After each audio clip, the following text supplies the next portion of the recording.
ಈ ವಿಡಿಯೋ ಉದ್ದೇಶ just educational purpose ಆಗಿರುತ್ತೆ ಹೊತ್ತು ಯಾವುದೇ ರೀತಿ ಪ್ರಾಫಿಟ್ ಆ್ಯಂಡ್ ಲಾಸು ಗ್ಯಾರಂಟಿಡ್ ಅಲ್ಲ. ನಿಮ್ಮ ಫೈನಾನ್ಷಿಯಲ್ ಅಡ್ವೈಸರ್ನ ಕಾಂಟ್ಯಾಕ್ಟ್ ಮಾಡಿ ನೀವು ಓನಾಗಿ ಅನಾಲಿಸಿಸ್ ಮಾಡಿ ಇನ್ವೆಸ್ಟ್ ಮಾಡಿ ಅಂತ ನಾನು ಹೇಳ್ತೀನಿ.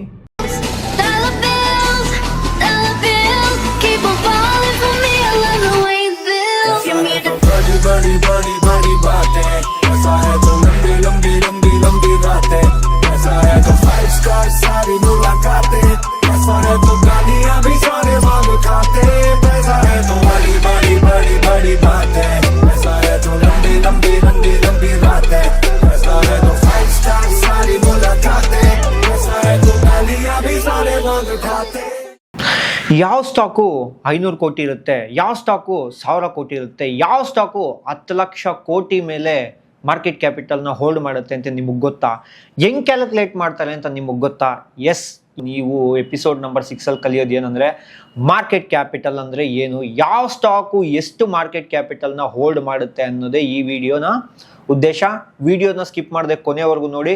ಯಾರಾದರೂ ಹೊಸದಾಗಿ ವಿಡಿಯೋ ನೋಡ್ತಾ ಇದ್ರೆ ಚಾನಲ್ನ ಸಬ್ಸ್ಕ್ರೈಬ್ ಮಾಡೋದು ಮಡಿಬೇಡಿ. ಈ ವಿಡಿಯೋನ ಕಂಟಿನ್ಯೂ ಮಾಡಿ. ನಾನು ಈ ವಿಡಿಯೋಸ್ ಮಾಡೋ ಉದ್ದೇಶ ಜಸ್ಟ್ ಎಜುಕೇಷ್ನಲ್ ಪರ್ಪಸ್ ಆಗಿರುತ್ತೆ ಹೊತ್ತು ಯಾವುದೇ ರೀತಿಯ ಅಡ್ವೈಸ್ ಮಾಡ್ತಾ ಇಲ್ಲ. ಲಾಸಸ್ಗೆ ಪ್ರಾಫಿಟ್ಗೆ ನೀವೇ ಜವಾಬ್ದಾರಿ ಆಗಿರ್ತೀರಾ. ಇದು ವಿಡಿಯೋ ಬಂದ್ಬಿಟ್ಟು ಜಸ್ಟ್ ನನ್ನ ಪಾಸ್ಟ್ ಅನಾಲಿಸಿಸ್ ಡೇಟಾ ಅಷ್ಟೇ ಆಗಿರುತ್ತೆ. ಫೈನಾನ್ಷಿಯಲ್ ಅಡ್ವೈಸರ್ನ ಕಾಂಟ್ಯಾಕ್ಟ್ ಮಾಡಿ ನೀವು ಇನ್ವೆಸ್ಟ್ ಮಾಡಿ ಅಂತ ಹೇಳ್ತಾ ಇದ್ದೀನಿ. ಕೆಲವರು ಎಲ್ಲರೂ ಹೇಳ್ತಾರೆ, ಸರ್ ಒಂದು ಕಂಪನಿ ಬರೀ 100 ಕೋಟಿ ಇದೆ, ಇನ್ನೊಂದು ಕಂಪನಿ 10 ಲಕ್ಷ ಕೋಟಿ ಇದೆ ಅಂತ. ಅದು ಯಾವ ಥರ ಕ್ಯಾಲ್ಕುಲೇಟ್ ಮಾಡ್ತಾರೆ? ಸೊ ನೋಡೋಣ.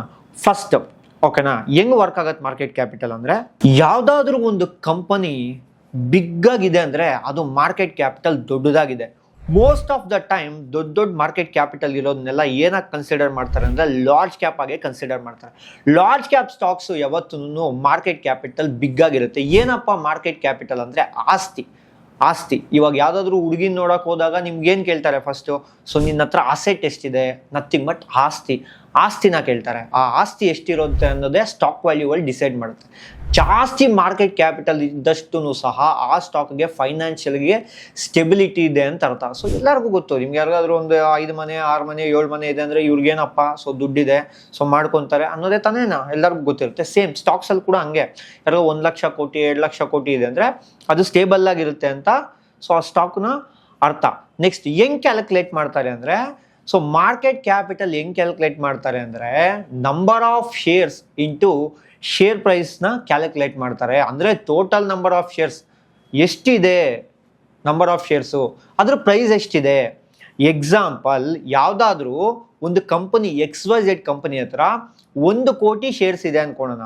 ಅದ್ರ ಮಾರ್ಕೆಟ್ ಕ್ಯಾಪಿಟಲ್ ಬಂದ್ಬಿಟ್ಟು ಒಂದು 100 ಕೋಟಿ ಇದೆ ಅನ್ಕೊಳ್ಳೋಣ. ಇದು ಹೆಂಗೆ ಕ್ಯಾಲ್ಕುಲೇಟ್ ಮಾಡ್ತಾರೆ ಅಂದರೆ, ಸೊ ಮಾರ್ಕೆಟ್ ಕ್ಯಾಪಿಟಲ್ ಅವಾಗ ಹೇಳ್ದಂಗೆ, ಸೊ ಮಾರ್ಕೆಟ್ ಕ್ಯಾಪಿಟಲ್ ಫಾರ್ಮುಲಾ ಏನು ಇನ್ನೊಂದ್ಸಲ ರಿಪೀಟ್ ಮಾಡ್ತೀನಿ, share price into total number of shares.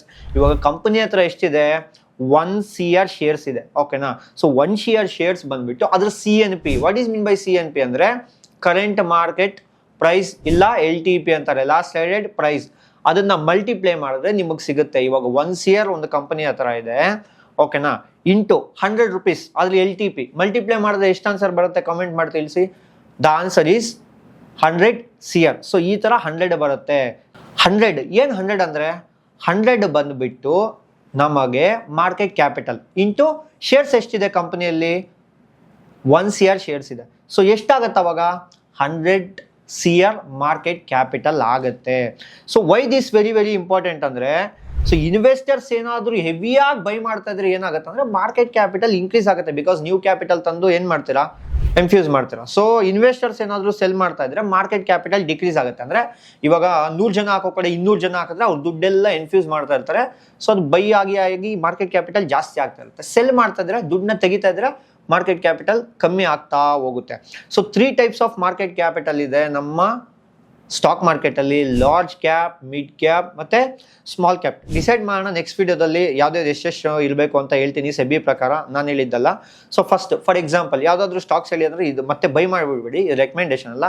ಇವಾಗ ರಿಲಯನ್ಸ್ ಆಗಿರಲಿ, TCS ಆಗಿರಲಿ, HDFC ಆಗಿರಲಿ, ಇವೆಲ್ಲ ಏನಂತೀವಿ ಅಂದರೆ ಲಾರ್ಜ್ ಕ್ಯಾಪ್ ಸ್ಟಾಕ್ಸ್ ಅಂತೀವಿ. ಓಕೆನಾ, ಮಿನಿಮಮ್ 10 ಲಕ್ಷ ಕೋಟಿ ಮೇಲೆ ಇರುತ್ತೆ, ಇವನ್ನೆಲ್ಲ ಲಾರ್ಜ್ ಕ್ಯಾಪ್ ಅಂತೀವಿ. ನೆಕ್ಸ್ಟ್ ಬಂದ್ಬಿಟ್ಟು ಇವೆಲ್ಲ ಸ್ಟೆಬಿಲಿಟಿ ಇರುತ್ತೆ, ಆಲ್ರೆಡಿ ಬ್ರ್ಯಾಂಡ್ ಮಾಡಿರುತ್ತೆ.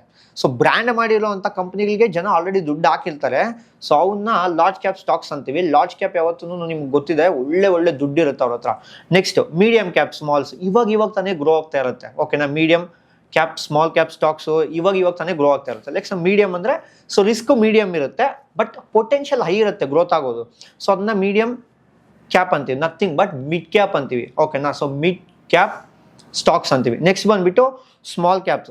ಸ್ಮಾಲ್ ಕ್ಯಾಪ್ಸು ಒಂಥರ ನಮಗೆ ಸೊ ಯಾವ ಥರ ಅಂದರೆ ಸೊ IPL ಇದ್ದಂಗೆ, ಯಾರು ಅನ್ಎಕ್ಸ್ಪೆಕ್ಟೆಡ್ ಆಗಿ ಯಾರು ಏನು ಆಡ್ತಾರೋ ಗೊತ್ತಿಲ್ಲ. ಸೊ ಹೊಸ ಕಂಪ್ನಿಗಳು ಚೆನ್ನಾಗಿ ಉದಯ ಆಗಿಬಿಡುತ್ತೆ. ಇಂಥ ಕಂಪ್ನಿ ಎದೊಳುತ್ತಾ ಅನ್ಕೊಂತೀರ, ಅಂಥ ಕಂಪ್ನಿಗಳೆಲ್ಲ ಎದೊಳ್ಬಿಡುತ್ತೆ. ಸೂಪರಾಗಿ ರಿಟರ್ನ್ಸ್ ಇರುತ್ತೆ, ಬಟ್ ಇಂಥ ಕಂಪ್ನಿ ಅಂಥ ಕಂಪ್ನಿ ಅಂತ ಗೆಸ್ ಮಾಡೋಕ್ಕಾಗಲ್ಲ. ಓಕೆನಾ, ಬಟ್ ಸ್ಮಾಲ್ ಕ್ಯಾಪಲ್ಲಿ ಲಾಂಗ್ ಟರ್ಮಲ್ಲಿ ಒಳ್ಳೆ ದುಡ್ಡಾಗುತ್ತೆ, ಬಟ್ ಹೈ ರಿಸ್ಕ್ ಇರುತ್ತೆ. Don't take it as A recommendation. So analysis ಮಾಡಿ ದುಡ್ಡು ಹಾಕಿ. ಸೊ ಕಾಮನ್ ಮಿಸ್ಟೇಕ್ಸ್ ಏನು ಮಾಡ್ತಾರೆ ಓಕೆನಾ ಜನ, ಸೊ ಫುಲ್ಲಿ ಸ್ಮಾಲ್ ಕ್ಯಾಪಲ್ಲಿ ಹಾಕ್ಬಿಡ್ತಾರೆ. ಫುಲ್ಲಿ ಸ್ಮಾಲ್ ಕ್ಯಾಪಲ್ಲಿ ಹಾಕಿದ್ರೆ ಸೊ ಊಸರು ಬಳ್ಳಿ ಆದಂಗೆ ನಿಮ್ದು ಇದಾಗ್ತಾ ಇರುತ್ತೆ. ಓಕೆನಾ, ಸೊ ಏನು ಪೋರ್ಟ್ಫೋಲಿಯೋ ರೆಡ್ಡು ಗ್ರೀನು ಆಗಬೇಕು. ಒಂದು 20% ಲಾರ್ಜ್ ಕ್ಯಾಪು, ಒಂದು 30% ಮಿಡ್ ಕ್ಯಾಪು, ಓಕೆನಾ, ಒಂದು 40% ಇನ್ನೊಂದು ಸ್ಟೇಬಲ್ ಆಗಿರೋಂಥ ಲಾರ್ಜ್ ಕ್ಯಾಪ್ ಸ್ಟಾಕ್ಸ್ಗೆ ಈ ಥರ ಆಗ್ತಾ ಬರಬೇಕು. ಎಲ್ಲ ಒಂದೇ ಇದಕ್ಕೆ ಎಲ್ಲ ದುಡ್ಡು ಹಾಕ್ಬೇಡಿ. ಓಕೆನಾ, ಸೊ ಮಿಡ್ ಕ್ಯಾಪ್ ಸ್ವಲ್ಪ, ಸ್ಮಾಲ್ ಕ್ಯಾಪ್ ಸ್ವಲ್ಪ, ಲಾರ್ಜ್ ಕ್ಯಾಪ್ ಸ್ವಲ್ಪ. ಓಕೆನಾ, ಈ ಥರ ದುಡ್ಡು ಹಾಕ್ಕೊಂತ ಬನ್ನಿ. ಸೊ ನೆಕ್ಸ್ಟ್ ವೀಡಿಯೋದಲ್ಲಿ ನಾನು ಏನು ಮಾತಾಡ್ತೀನಿ ಅಂದರೆ ಲಾರ್ಜ್ ಕ್ಯಾಪ್ ಅಂದ್ರೇನು, ಮಿಡ್ ಕ್ಯಾಪ್ ಅಂದ್ರೇನು, ಸ್ಮಾಲ್ ಕ್ಯಾಪ್ ಅಂದ್ರೇನು. ಸೊ ಈ ವಿಡಿಯೋ ನಿಮ್ಗೆ ಏನಾದರೂ ಇಂಟ್ರೆಸ್ಟಿಂಗ್ ಅನ್ಸಿದ್ರೆ ಚಾನಲ್ನ ಸಬ್ಸ್ಕ್ರೈಬ್ ಮಾಡೋದು ಮಡಿಬೇಡಿ. ಯಾರಾದರೂ ಸ್ಟಾಕ್ ಮಾರ್ಕೆಟ್ನ ಬೇಸಿಕ್ಸ್ನ ಫ್ರೀಯಾಗಿ ಕಲಿಬೇಕು ಅಂತಂದರೆ ಈ ಚಾನಲ್ನ ಅವ್ರಿಗೆ ರೆಕಮೆಂಡ್ ಮಾಡಿ, ಈ ವಿಡಿಯೋನ ಆದಷ್ಟು ಅವ್ರಿಗೆ ಶೇರ್ ಮಾಡಿ. ನಿಮಗೇನು ಅನಿಸ್ತು, ಈ ವಿಡಿಯೋ ಇನ್ಫಾರ್ಮೇಟಿವ್ ಅನಿಸ್ತಾ? ಸೊ ಕಮೆಂಟ್ ಮಾಡಿ. ಸಿಗೋಣ ನೆಕ್ಸ್ಟ್ ವಿಡಿಯೋದಲ್ಲಿ. ಜೈ ಹಿಂದ್, ಜೈ ಕರ್ನಾಡು.